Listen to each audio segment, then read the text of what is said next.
today we will be looking at whether Sega is inventing a new console.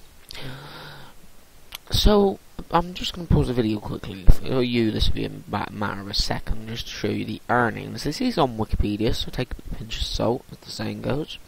Because it could be very untrue. So, if you give me a minute, guys, I'll be right back. Oh, I need to find... Hold on, guys. It's F7, I changed it, didn't I? And welcome back, guys. Sorry, guys, my Bandicam decided to be an ass. So, basically, if you look here, we've got the revenue for Sega. This is Sega, and I'm going to go through their subsidiaries and the parent company. Was 396.7 billion 2011 yen, 4.9 billion US dollars in 2011. That was 2011 again. The net income was 41.5 billion yen and 512.857 million dollars. Now, my thoughts on this, I don't know a hell of a lot about developing consoles, I'll be honest, but it could be possible. I'm approaching this with an open mind. That is a lot of money. I know it can cost trillions of pounds to develop a console, but if that was in 2011, and let's say in 2012 they got near the same, that's a billion,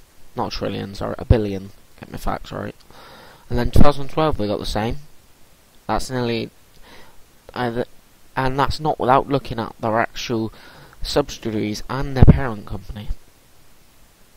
So, I am going to switch to the parent and the subsidiaries before I look at all the consoles that Sega ever made to see their gross and show you how their fall was and why they left the console business in the first place. Whether they come back, I don't know at the moment, but I'm going to give you a proper answer at the end, whether what I think, if they will come back or not. So we'll be back in a minute, guys. And welcome back, YouTube. So now we're looking at some Sports Interactive, one of their subsidiaries things. Basically, this was actually when Sega actually acquired that publisher. But the question is, this was done in 2006. Now later on in the video, I'll also have proof of when the Dreamcast was discontinued, their final console to date. Why would Sega... Now, you might be screaming at the screen right now saying Bixie is just for him to get money. I might not be saying that, but I'm just going to put this point out there. Why would Sega acquire a company when they was in pretty bad financial state? When they didn't even have a console anymore? Why would they? It just doesn't add up. So, I will pause the video again, guys. For you, this will be like a split second. I'm just going to pause this, switch over to the next one, etc. So, we'll be back in a minute, guys. And welcome back, YouTube. So, this now is the Dreamcast, and I think you would have gathered that page. Now, a lot of people say that if Sega released another console, they would have to go underpowered. But what they don't actually know is, other than the Dreamcast video RAM, which still wasn't top, it was actually underpowered. Because the Xbox, the original one I had, I think was the one that beat it in video RAM, etc. It had 733 megahertz CPU. I think the PlayStation 2 had a 294, or 99, and the GameCube had over 400. So, strange. I know they said they was pulling out of the business, etc. But if they went underpowered on the Dreamcast, right, and you can correct me if I'm wrong in my channel's discussion, I can also put comments on, but if they went under like that, and yes, I will get on to more about the Dreamcast in a minute, but if they went underpowered, how much money did they actually save? Did they save any money from going underpowered? Did they save no money? Did they save a lot of money? Etc. Did they pull out because because at the moment they couldn't meet the PS2 in sales, because if you don't know, which I will put a picture on in the video, or I'll put a bit on, the PlayStation 2 is the best selling console ever, and I will prove that to you in a minute. And I'll show you Dreamcast sales on like the scale of them. So it's and it's not said, like on the Dreamcast page. I can't obviously show you because, as you know, Bandicam is being an ass. But this is what it says on the first line of the page. The Dreamcast, and the Japanese and the Hepburn one, is a home video game console that was released by Sega on November 27th, 1998 in Japan, September 9th, 1999 in North America, and October 14th, 1999 in Europe. It was the first entry in the 6th generation of the video game consoles, preceding the PlayStation 2, which is the best-selling console, the Xbox, and the GameCube, which I will show you the sales of them and all the sales in there, like in that generation, including handhelds, but I don't think there was any handhelds, to be honest. And the Dreamcast is Sega's last home console to date, with no successor released since its discontinuing. Sorry about this. Discontinuing. Shit. I can't even pronounce it. Sorry. Discontinuation. That's it. Right. So, yeah. If they haven't said in that, well, Sega said no, they're not going to release another one at all. I know Sega have said, and I watched a video about this, and I've watched a couple of videos about it, that Sega will not release a console to compete with the PlayStation 4, the Wii U, and the Xbox One. But this generation, and obviously there's another video for this as well, I'll try and put a link in it once it's up, is apparently going to be the shortest generation because of the console's CPUs. And I'll get more onto that in a different video because we're doing Sega today. It just doesn't make sense.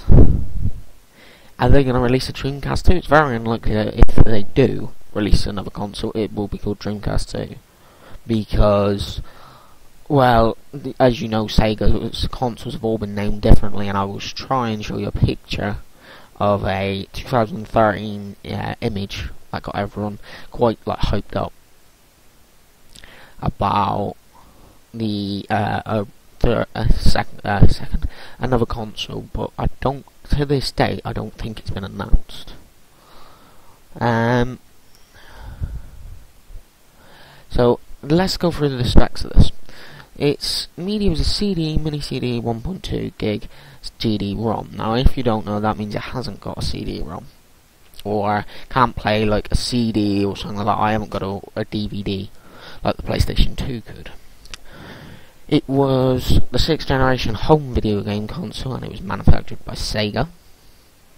The release date, as you can see, Japan, November 27, 1998, sorry. North America, September 9th, 1999. EU, which is Europe, October 14th, 1999. Australia, November 30th, 1999, and it was discontinued on March the 30th, 2001. Worldwide, it sold 10.6 million units. Its media, as I've just gone through, CPU was a Accualy SH4 32-bit RSIC, I can't even pronounce that, sorry, clocked at 200 MHz, so nowadays that's very, very small, if you're wondering, but for that kind of console, before the other consoles were released, it was quite good. It had 16 megabytes of RAM, again for that time was quite good. 8 megabytes of GPU, which for that time was astonishing.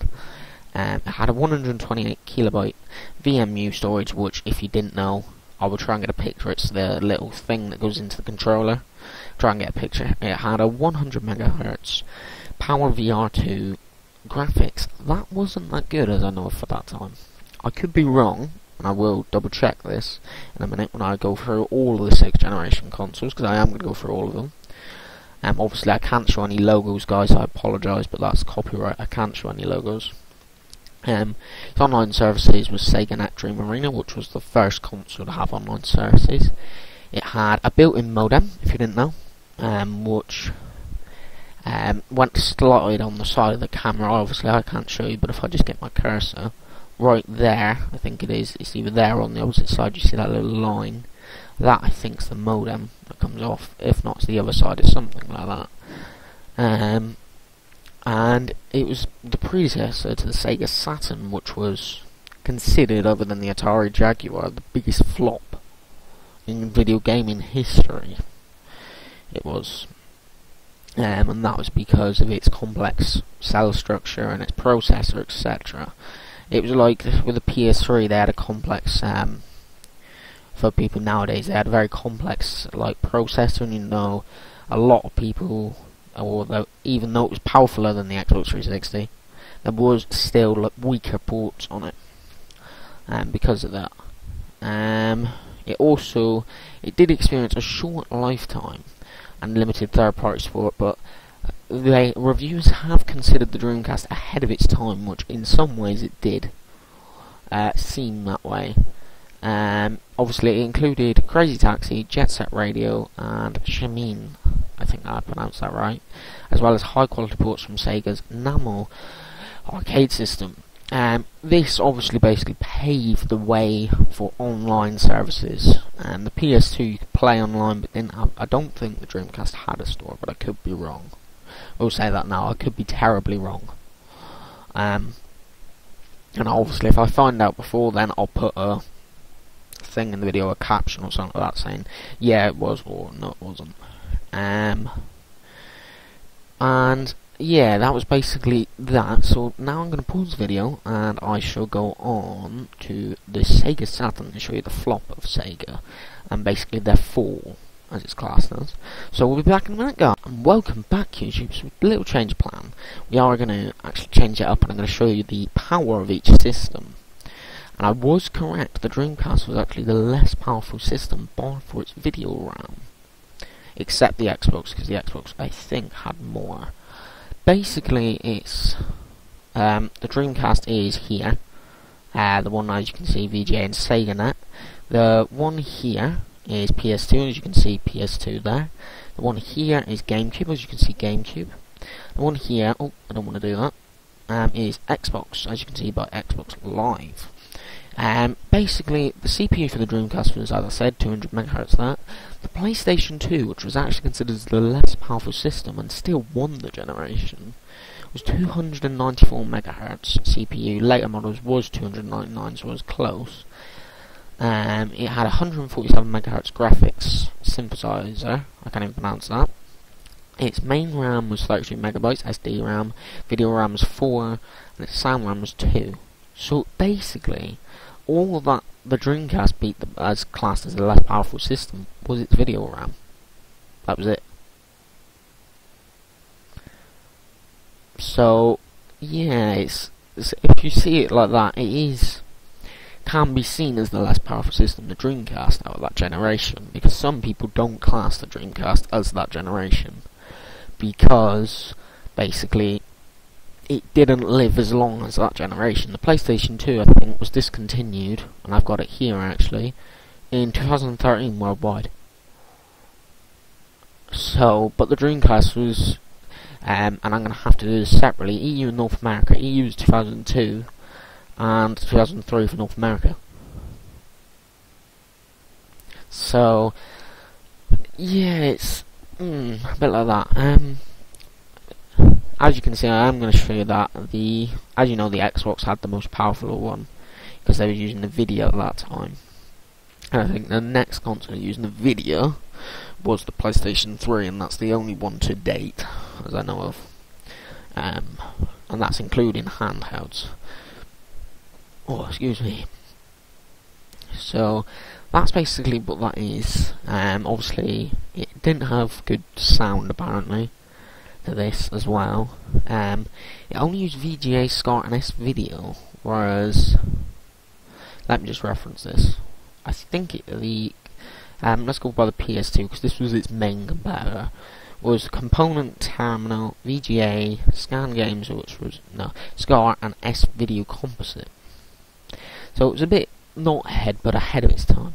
So I'm going to pause the video, and now I am going to get the leaderboard up. I'm just going to go have a break quickly as well before we do some more, and we'll be right back. And welcome back, YouTube. So basically, this is the million selling game consoles. This is who game consoles that sold over 1 million, basically. I've had to show you all of this. Not all of it's relevant, because it's not all in this bit, and not all about that generation. But sadly, I haven't got enough time to go singly on each one. So as you can see, at the top we've got the PlayStation 2, which was released by Sony in 2000, and sold, I'm sure that means more than 155 million units. Now, that wasn't in that generation, neither was that. Again, Sony's generation before. Wii, which is this generation, nope. And then we go down to the Xbox, which sold 24 million units, and was released by Microsoft, as you know, 2001. Then we go to the GameCube, which was codenamed Dolphin. I can't remember the other code names for PS2 and Xbox. I might research it and put it in as well if I can.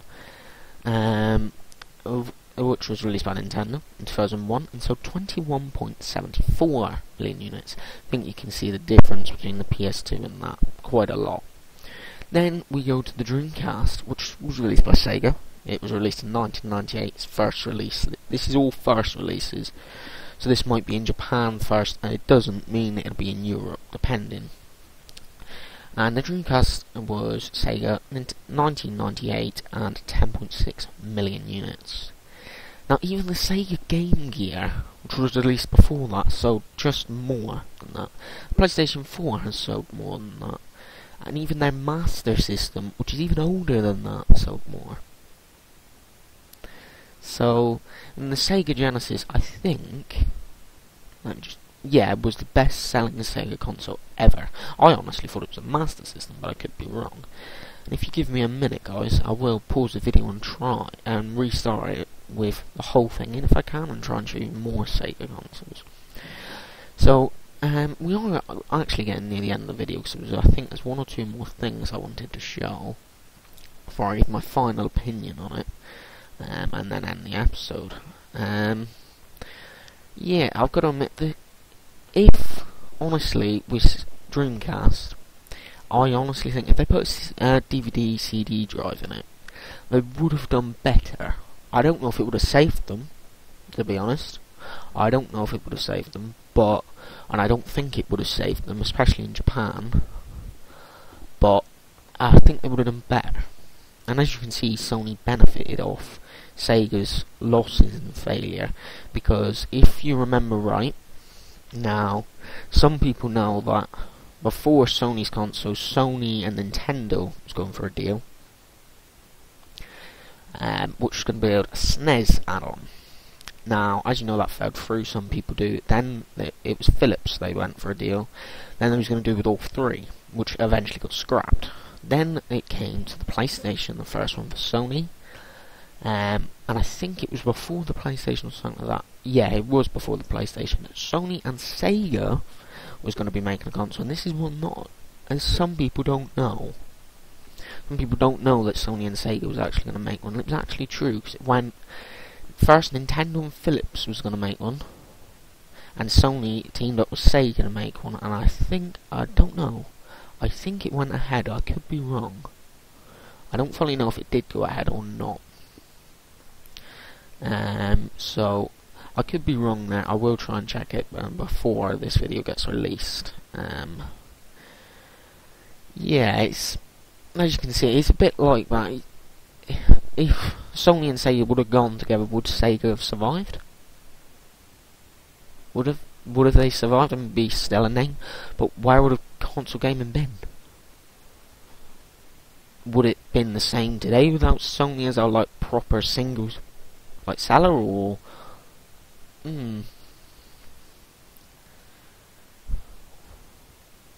it's a bit like that. It's a bit speechless, but you see what I'm saying. Right, I am going to pause the video and I shall show you the rest of this to try and find all of Sega's consoles. So we'll be back in a minute, go. And welcome Welcome back, guys. Sorry about that. Basically, as you can see, I've gone down. So we've got the Sega Genesis there. We then had, well, about the same bit, Sega Game Gear, then the Sega Dreamcast. Then the next one was the Sega Saturn, which, as I said, was considered as a flop. The Sega Pico, which I didn't actually know. And I think, is that it? I can't see another one, but I could be being blind. But I know obviously the Wii U was considered as a flop. And this is a bit off topic. And I know the Xbox One, and I might get some hate for this, but was considered as some sort of flop in some areas.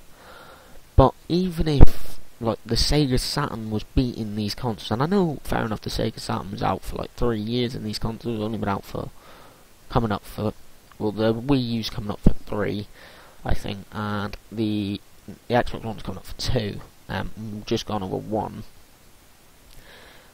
It's like, even if they've sold that, and like the PS4 is up there, it's a bit like that, but that's off topic. Let's actually get back on to topic, and what we're actually doing.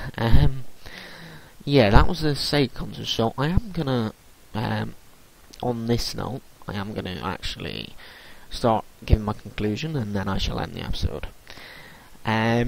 Do I think that Sega will release another console?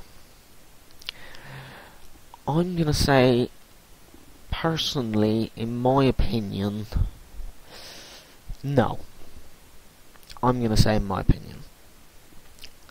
For the reason of, Sega, yeah, in a historical standpoint, would be in a good position. But in, like, as you know now, with the Sega Saturn, they lost a lot of third-party support, which was some of the Dreamcast's reason for not doing well. It's like, fair enough, like, and now this is a bit like the Wii U in some perspectives.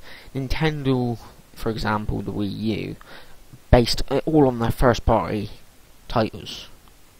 Fair enough, it is starting to slowly pay off for them, but it was like 2 years after that was, nearly.